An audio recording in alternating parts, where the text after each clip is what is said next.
प्रिय छात्रों, मैं सुरेंद्र मिश्रा ज्ञान गोदावरी में आपका स्वागत करता हूँ। आप लोग का जो निरंतर सहयोग मिल रहा है उससे हम लोगों का आत्मबल बढ़ रहा है। कुछ हमारे विद्यार्थी अभी सुप्तावस्था में हैं, अच्छी बात नहीं है। समय निकल जाएगा, जब समय निकल जाएगा तो इसका आप उपयोग नहीं कर पाएंगे और खोदा पहाड़ निकली चूहिया वो भी मरी ही होगा। अलंकार में हम लोगों ने शब्दालंकार के बारे में पढ़ा। अब आज हम लोग अर्थालंकार के बारे में पढ़ेंगे और इस अर्थालंकार को हम लोग पढ़ेंगे और उसके बाद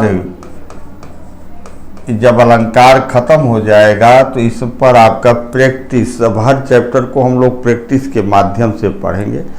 प्रैक्टिस भी बहुत ज़रूरी है। उस प्रैक्टिस के दौरान जो विषय आएंगे उसका विस्तृतीकरण किया जाएगा, उसको विस्तार से बताते हुए आपसे प्रश्न के माध्यम से हम लोग, क्योंकि हमारे यहाँ प्रश्नोत्तर विधि सर्वोत्तम विधि मानी जाएगी। तो देखिए मेरे प्रिय विद्यार्थियों, अर्थालंकार का पहला अलंकार है उपमा। यहाँ पर उपमा में एक बहुत बड़ी विसंगति शुरू होती है। पहली बात तो what is the meaning of उपमा? उपमा है क्या? उपमा कहते किसे हैं? उपमा की कहानी क्या है? इसको हमें ध्यान में देना होगा। तो आइए हम लोग बात करते हैं उपमा की। उपमा में होता है या तो तुल्यता होगी, तुल्यता माने कंपैरिजन। कंपैरिजन होगा किससे? सदृश्यता के आधार पर। जब सदृश्यता होगी, समानता होगी, तुल्यता, सदृश्यता अथवा समानता, और जब समानता होगी, इक्वलिटी होगी, तो वहाँ अलंकार उत्पत्ति होगी उपमा की। इसलिए ध्यान हमेशा रखिएगा कि उपमा का अर्थ है तुल्यता, सदृश्यता और समानता। अर्थालंकार में अगर आपने उपमा को जान लिया, उपमा से 4 से 5 क्वेश्चन आते हैं, और अगर इसको जान लिया तो आप मान लीजिए पूरा अलंकार पढ़ चुके। तो पहले उपमा का अर्थ है तुल्यता, या तो सदृश्यता होगी या तो समानता होगी। अगर तुल्यता होगी, सदृश्यता होगी, समानता होगी तो वहाँ उपमा होगी। अब देखिए, उपमा के कभी कभार प्रश्न पूछता है कि उपमा के कितने अंग हैं? यह प्रश्न आपसे पूछा जाता है। प्रिय छात्रों, उपमा के कितने अंग हैं यह पूछा गया तो हमारा जो विद्यार्थी वर्ग है वह डगमगाने लगता है। क्यों? इसलिए कि उसको मालूम नहीं है। पढ़ तो तमाम से आइटम लेता है। जैसे उपमा के पहला तो उपमा, जहाँ पर उपमेय में परिभाषा अगर आप पढ़ेंगे तो समझ में आ जाएगा। उपमेय में उपमान की समान धर्म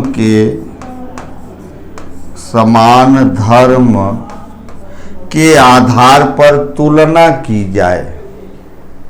आप मार्केट जाते हैं किसी सामान को लेने के लिए तो कंपैरिजन करते हैं कि ये अच्छा है, कि अच्छा है, कि अच्छा है, और जब कंपैरिजन कर लेते हैं तो जो अच्छा होता है उसको आप ले लेते हैं।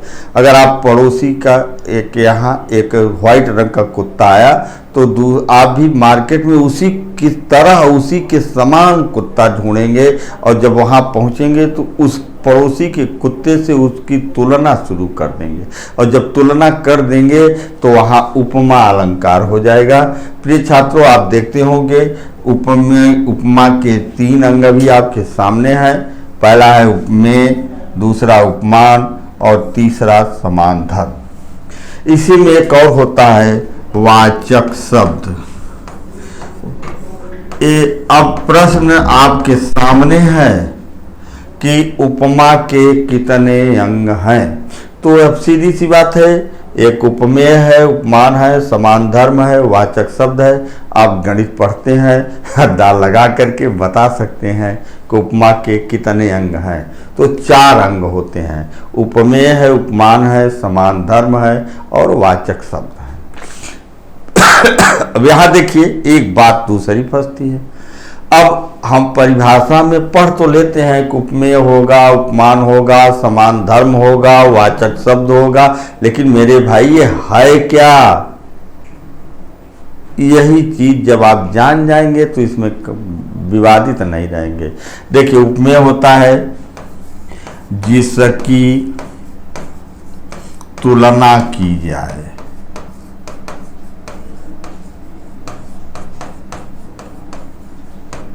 फिर उपमान है जिससे तुलना की जाए।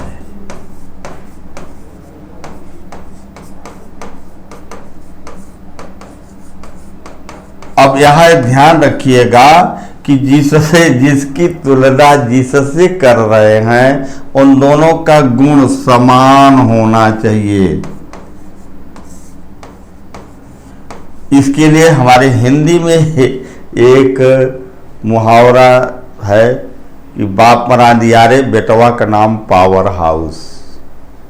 यानी लड़के का नाम सूर्य प्रकाश है और जब पिता की मृत्यु हुई तो अंधेरा कायम था। या ये कहते हैं कि नाम चीनी प्रसाद स्वाद गुड़ का भी नहीं। तो यहाँ पर जब विसंगति हो जाएगी तो इसका नहीं, यानी अगर आप किसी के आंख की तुलना करते हैं तो जिसके, कभी हम लोग दांत की तुलना अनार के दाने से करते हैं, कभी आंख की तुलना कमल से करते हैं। प्रमाण रामचरितमानस है। जब भगवान राम सेत बांधुरे रामेश्वरम पर भगवान शिव की आराधना कर रहे थे, वहां एक प्रतिज्ञा किया कि 108 कमल दल से हम भगवान शिव की पूजा करेंगे। शंकर जी ने परीक्षा ली, 1 कमल गाय, बचे कितने? 107। अब भगवान राम परेशान है। रावण ऊपरे पंडित था, उसने कहा भगवान आप क्या ढूंढ रहे हैं? कहीं देख नहीं रहे यार मेरे भाई, मेरा कमल गायब है, 107 ही है, 108 कहे हैं।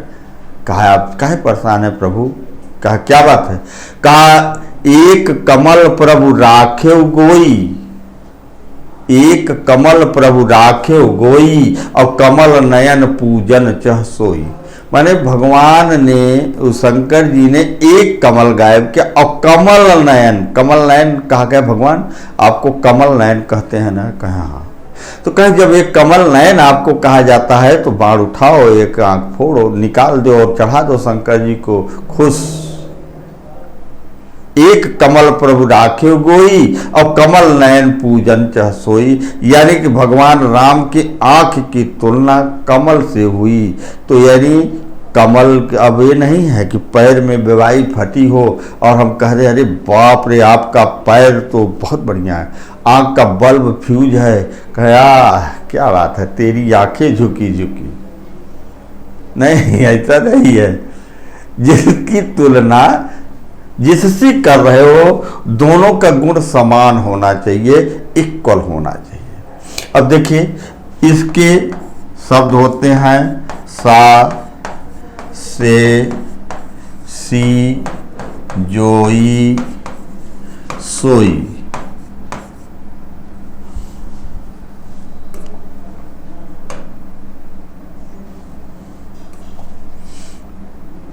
यहाँ हो गया जोई, सोई।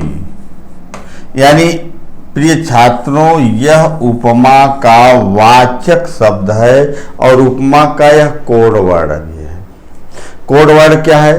सा, से, सी, जोई, सोई। अगर ये वाचक शब्द लगा हुआ है, इस वाचक शब्द के द्वारा तुलना का भाव प्रकट हो रहा है, तब हमारा वहां पर उपमा अलंकार होगा। यानी अगर आपसे पूछा गया उपमा के अंग कितने हैं तो 4 हैं। इस चारों का काम क्या है? यह है, यह वाचक शब्द है, इस वाचक शब्द के द्वारा तुलनात्मक भाव प्रकट होता है, और जब तुलनात्मक भाव प्रकट होता है तो वहाँ उपमा अलंकार होता है। अब एक अलंकार की बात हम और करते हैं, वो है उत्प्रेक्षा अलंकार। देखिए मेरे भाई, इसमें बहुत परेशान होने की ज़रूरत नहीं है। इस अलंकार में देखिए आपकी हिंदी में 3 अलंकार मिलेंगे। एक है मोदी जी, एक है राष्ट्रपति जी, और एक है मुख्यमंत्री जी।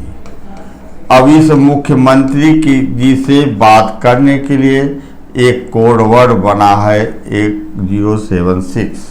इस पर आप जब चाहे कंप्लेन कर सकते हैं। अब इस कोड को देख लीजिएगा, मैं कंफर्म हूँ या नहीं हूँ, आई डोंट नो, लेकिन आप इस पर फोन करेंगे, कंप्लेन आपकी रुक जाएगी। यानी इस में ये मुख्यमंत्री जी जो हमारे हैं रूपक हैं, इनके किसी बिचौलिए की जरूरत नहीं है, जब चाहो मिल सकते हो। यहाँ मेरे भाई वाचक शब्द होंगे। वाचक शब्द माने गार्ड।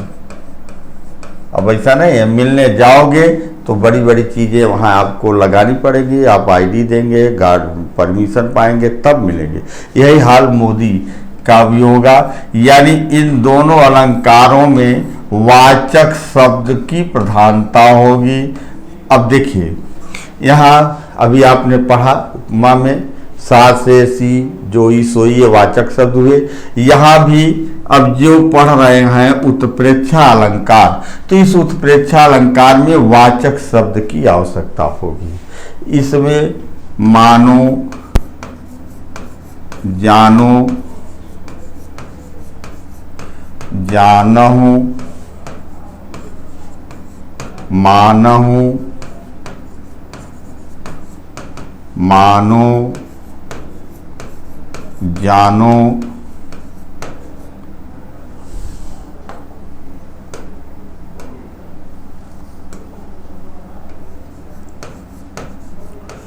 इतने वाचक शब्द लगे होंगे।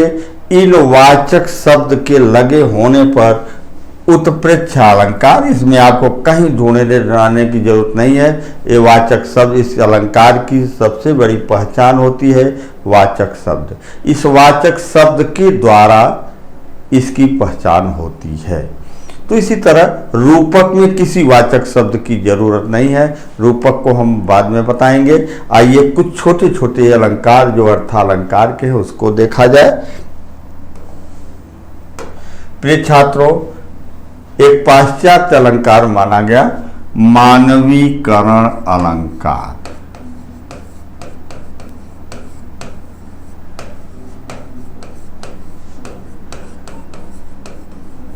मानवीकरण अलंकार, यहाँ मैंने आपको पहले बताया था कि हमारे यहाँ अलंकारों का जो नामकरण होता है, उस नामकरण की गहराई में, तलहटी में जिस समय आप प्रवेश करेंगे अनायास आ जाएगा। यहाँ मानव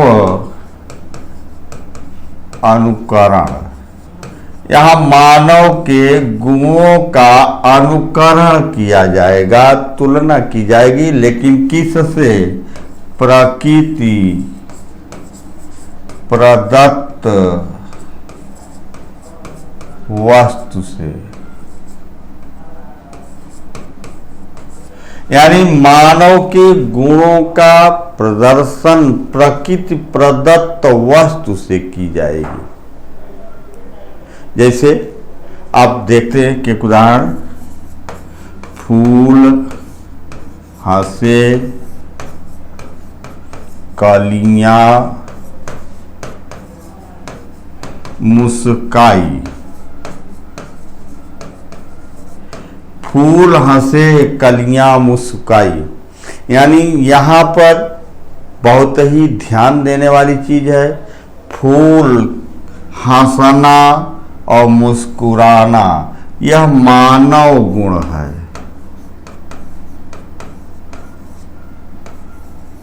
यह भी मानव गुण है। इसकी तुलना, हंसने की तुलना फूल से की गई। फूल क्या है? प्रकृति की वस्तु है। फूल प्रकृति की वस्तु है। हंसने की तुलना प्रकृति की वस्तु फूल से की गई और मुस्कुराने की तुलना प्रकृति की वस्तु कली से की गई। अब एक समस्या तो ये है कि भाई हंसने का अभिप्राय क्या है? तो परेशान न होइए, हंसने का मतलब है पूर्ण रूप से खिल जाना, पूर्ण रूप से खिल जाना। जब मानव हंसता है तो उसका मुंह तो उसका पूरा मुंह खुल गया। यानी फूल जब पूर्ण रूप से विकसित हो जाता है, खिल जाता है, तो उसको हंसना कहते हैं। फूल हंसे। अब हंसना मानव का गुण है, उसकी तुलना प्रकृति की वस्तु फूल से की गई। अब देखिए दूसरा आया मुस्कुराना। तो मुस्कुराना यह भी मानव का गुण है।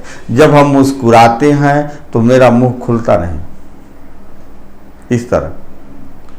तो जब कली के रूप में फूल है, अभी उसका विकास नहीं हुआ है, वो खिलने की तैयारी जब करने लगता है तो उसको कहते हैं मुस्कुराना। यानी यह भी प्रकृति की वस्तु कली से किया गया। यानी मानव के गुण का अनुकरण जब प्रकृति की वस्तु से की गई तो वहाँ हमारा मानवीकरण अलंकार होता है। आप प्रैक्टिस में जब आएंगे मेरे भाई, बड़ी जल्दी शुरू होने वाला है, 1-2 दिन के अंदर यूपीएसआई का, तो आपको ये चीजें मिलेंगी। एक अलंकार और देखा जा सकता है, तो देखिए अगला अलंकार है अतिशयोक्ति।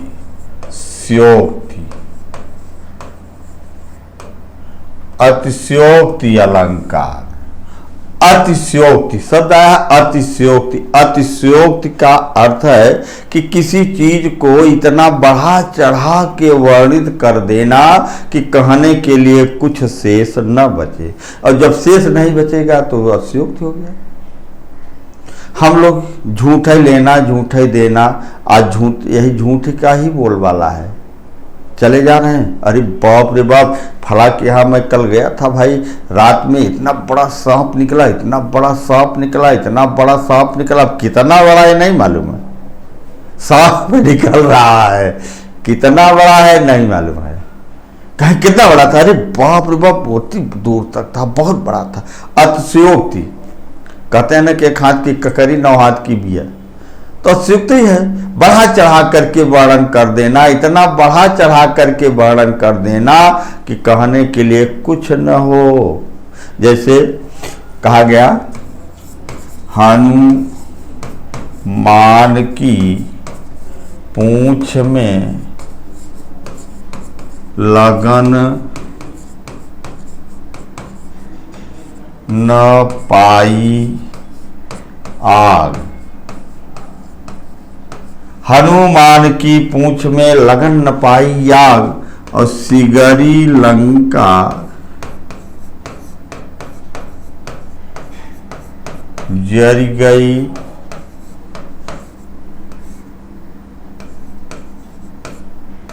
गए निशाचर भाग।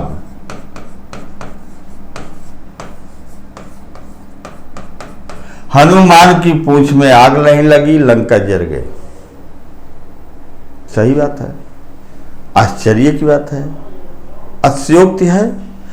यानी आप जानते होंगे कि जलने का कारण आग होता है, लेकिन हमारा जो कवि बता रहा है, हनुमान की पूंछ में लगन न पाई आग और सिगरी लंका जल गई। गए निशाचर भाग, पूंछ में आग नहीं लगी, लंका जल गई, राक्षस भाग गए।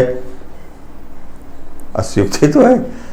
अगर आप इंटर पढ़े होंगे, इंटर पढ़े हैं ना, तो इंटर में तुलसीदास जी ने लिखा है, बालदी विशाल विकराल ज्वाल माल मानो लंक लीली बेको काल रसन पसारी है, केदो व्योम बीत क्या भरे है भूरी धूम केतु वीर रस वीर तरवार सी उगारी है। वहां राक्षस और राक्षसिनियों को संदेह वो जो है भ्रम पैदा हो रहा है, वो दूसरे चीज का है। यहाँ हनुमान की पूंछ में लगन न पाई आग, हनुमान की पूंछ में आग नहीं लगी, लंका जर गई, राक्षस भाग गए। तो अतिशयोक्ति को इतना बढ़ा चढ़ा करके वर्णित कर दिया जाए, इतना बढ़ा चढ़ा करके ढेर सारे उदाहरण पढ़े हुए हैं, और उन उदाहरणों को पढ़ने के लिए आपको थोड़ा सा प्रैक्टिस की आवश्यकता होगी। जब प्रैक्टिस होगा तो उसमें बहुत से अतिशयोक्ति के, मानवीकरण के, दृष्टांत के, सब अलंकारों के उदाहरण मिलेंगे। अब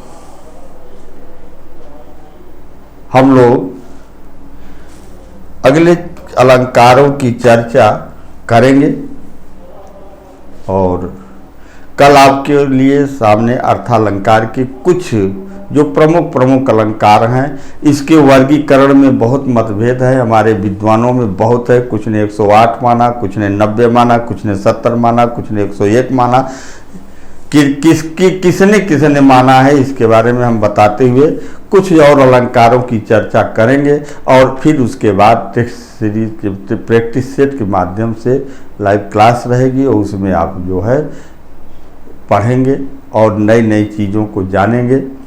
इसके लिए आप अपने इष्ट मित्रों को बता दें कि क्लास चल रही है, इस तरह की लाइव क्लास चलने वाली है। अगर हमने इस पर ध्यान नहीं दिया तो फिर बैठे रहो।